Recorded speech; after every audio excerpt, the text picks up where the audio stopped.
Bismillah, Assalamualaikum warahmatullahi wabarakatuh. Perkenalkan, kami dari kelompok 3, insya Allah akan mempresentasikan tugas dari MK, yakni dengan judul Manajemen Kelas yang Efektif.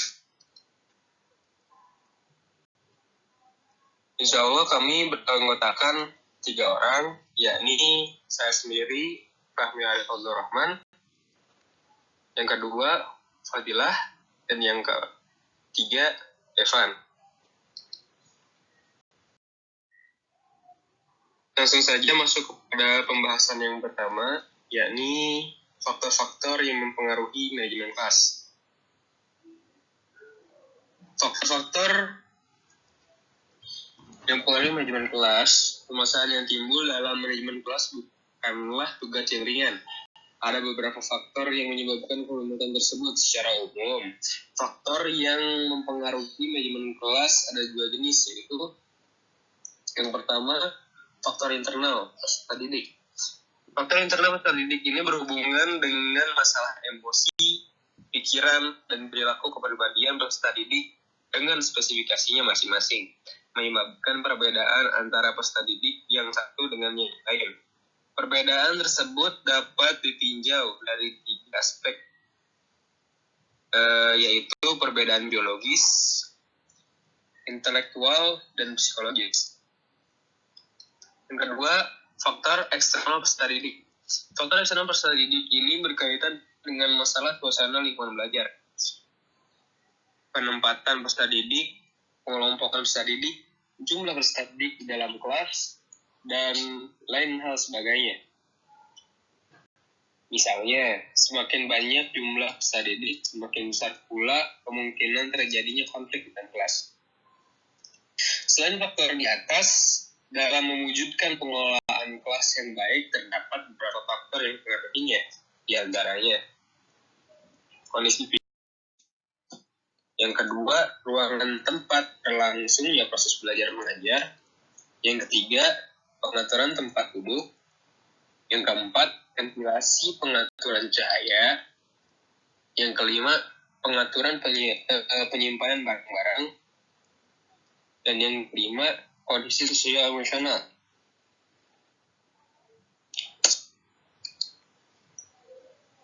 Kondisi sosial emosional dalam kelas akan mempunyai banyak pengaruh dalam proses belajar mengajar. Kondisi emosional itu meliputi yang pertama, tipe kepemimpinan. Yang kedua, sikap guru. Yang ketiga, suara guru. Yang keempat, pembinaan hubungan baik. Yang kelima, kondisi organisasional. Oke. Yang pertama, memberi tanda dengan cara menciptakan atau membuat situasi tentang suatu objek sebelum diperkenalkan pada siswa. Yang kedua, pertanggungjawaban. Yang ketiga, pengarahan dan petunjuk yang jelas. Yang keempat, penghentian. Guru dapat mengatasi anak didik yang mengganggu kegiatan kelas. Yang kelima, penguatan. Yang keenam, kelancaran. Dan yang ketujuh, kecepatan.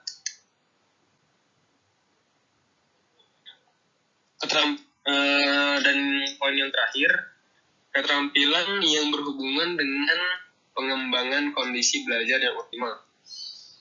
Keterampilan ini berkaitan dengan tanggapan guru terhadap gangguan anak yang berkelanjutan, dengan maksud agar guru dapat mengadakan tindakan remedial untuk mengembalikan kondisi belajar yang optimal. Apabila anak didik yang mengganggu berulang-ulang, meskipun guru telah menggunakan tingkah laku dan tanggapan yang sesuai, hal ini dapat dilakukan dengan cara yang pertama, modifikasi tingkah laku.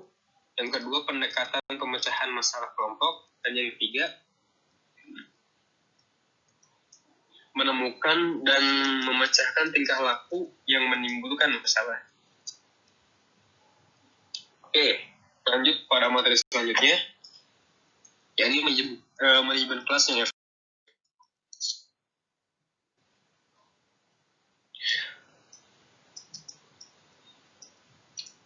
Keterampilan manajemen kelas menduduki posisi primer dalam menentukan keberhasilan proses pembelajaran. Lingkungan belajar dan yang efektif cenderung lebih sukses daripada guru memerankan diri sebagai otoritas atau penegak disiplin belaka. Kinerja manajemen kelas yang efektif memungkinkan lahirnya roda penggerak bagi penciptaan pemahaman diri, evaluasi diri, dan internalisasi kontrol diri pada peserta didik. Hampir seluruh survei mengenai keefektifan guru atau teacher effectiveness laporan bahwa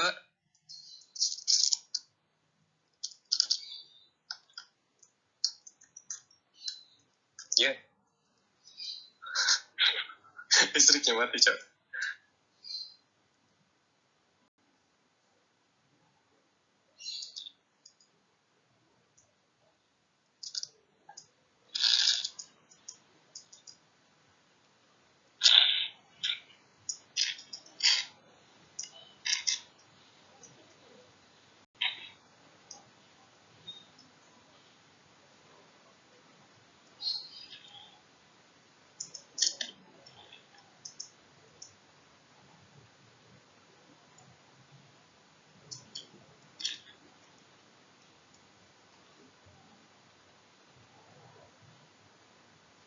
Dil. Bisa di pause gak, Dil? Dulu.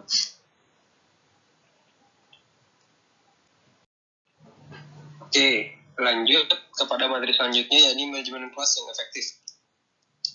Keterampilan manajemen kelas menduduki posisi primer dalam menentukan keberhasilan proses pembelajaran. Lingkungan belajar yang efektif cenderung lebih sukses daripada guru memerankan diri sebagai otoritas atau penegak disiplin belaka. Kinerja manajemen kelas yang efektif memungkinkan lahirnya roda penggerak bagi penciptaan pemahaman diri, evaluasi diri, dan internalisasi kontrol diri pada peserta didik. Hampir seluruh survei mengenai keefektifan guru melaporkan bahwa keterampilan manajemen kelas menduduki posisi primer dalam menentukan keberhasilan proses pembelajaran. Lingkungan belajar yang efektif cenderung lebih sukses daripada guru-guru yang memerankan diri sebagai figur otoritas atau penegak disiplin belaka. Kinerja manajemen kelas yang efektif memungkinkan lahirnya roda penggerak bagi penciptaan pemahaman diri, evaluasi diri, dan internalisasi kontrol diri pada kalangan siswa.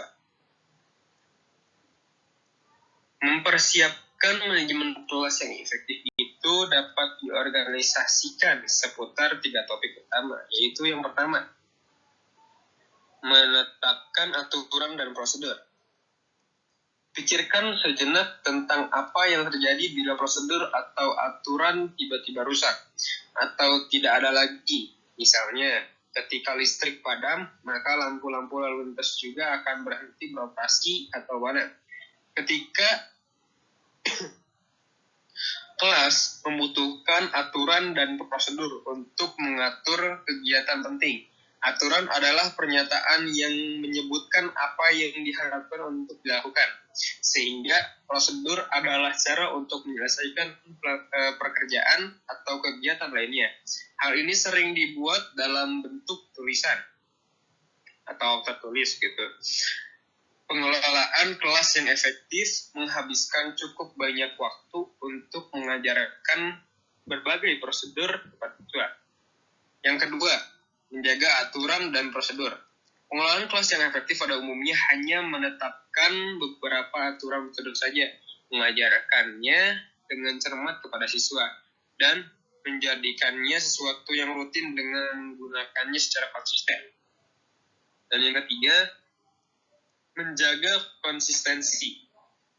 Manajemen kelas yang efektif dan konsisten dalam menegakkan aturan dan menetapkan prosedur. Bila tidak ada aturan serta prosedur, akan buyar dengan cepat.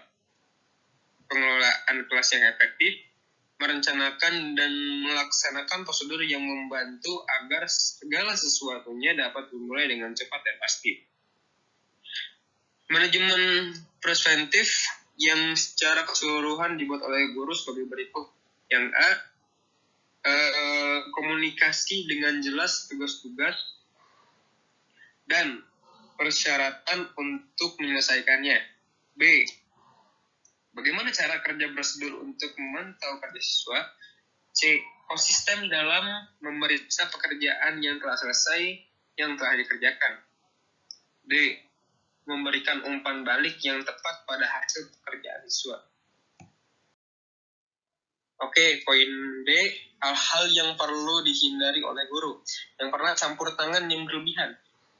Seperti guru menyela kegiatan yang berlangsung dengan komen atau petunjuk mendadak, maka kegiatan siswa akan terganggu atau terputus. 2. Kelenyapan. Terjadi jika guru gagal secara tepat melengkapi suatu instruksi penjelasan atau petunjuk komentar, kemudian menghentikan penjelasan tanpa alasan yang jelas dan membiarkan pikiran anak mengawang-awang. 3. Ketidaktepatan memulai dan mengakhiri kegiatan. Terjadi jika guru memulai suatu aktivitas tanpa mengakhiri aktivitas sebelumnya. 4. Penyimpangan. Terjadi jika kegiatan belajar mengajar guru terlalu asik dengan dunianya sendiri. 5. Bertele-tele. Terjadi jika pembicaraan guru bersifat A, mengulang-ulang, B, memperpanjang pelajaran atau penjelasan, C, mengubah teguran menjadi ocehan yang panjang. 6. Pengulangan penjelasan yang tidak perlu. Terjadi apabila guru memberi petunjuk yang berulang-ulang secara tidak perlu, membagi kelas dalam bentuk petunjuk atau secara terpisah untuk memberi petunjuk ke setiap kelompok yang sebelumnya dapat diberikan secara bersama-sama kepada seluruh kelompok sekali saja di depan kelas. Oke, sekian dari kami selaku kelompok 3. Mohon maaf kalau banyak kekurangan, dan juga memang banyak kekurangan, dan juga kalau misalnya ada kelebihan, itu datangnya dari Allah sendiri. Syukran, akhir kalam. Aku luka ada ustaz warahmatullahi wabarakatuh.